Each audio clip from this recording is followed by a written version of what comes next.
তো দেখতে দেখতে আমার ছোট্ট ছেলেটার ৩ বছর হয়ে গিয়েছে। তাকে নিয়ে এসেছি মায়ের ছোট্ট স্কুলে অ্যাডমিশন করাতে। এই যে দোতলাতে স্কুলটা, শঙ্কর চমনী। তো ঢুকেই প্রথম হচ্ছে অফিস রুম, আমার হাজব্যান্ড কথা বলছে।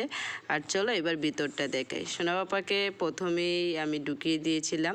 এই যে ও বেশ আন্টির সঙ্গে খেলাধুলা করছে এখানে। তো এই যে একটা রুম, উনি কাজ করছে এখানে।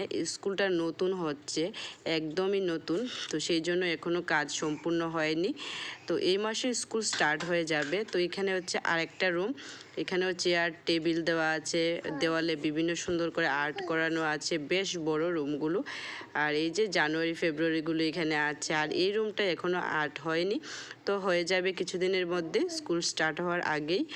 তো আমরা সবটি রুম দেখে নিলাম। সোনা বাবা আবারও খেলছে, ও তো বেশ খুশি। তোমরা সবাই আশীর্বাদ করো ও যেন ভালোভাবে পড়াশোনাটা করতে পারে। টাটা।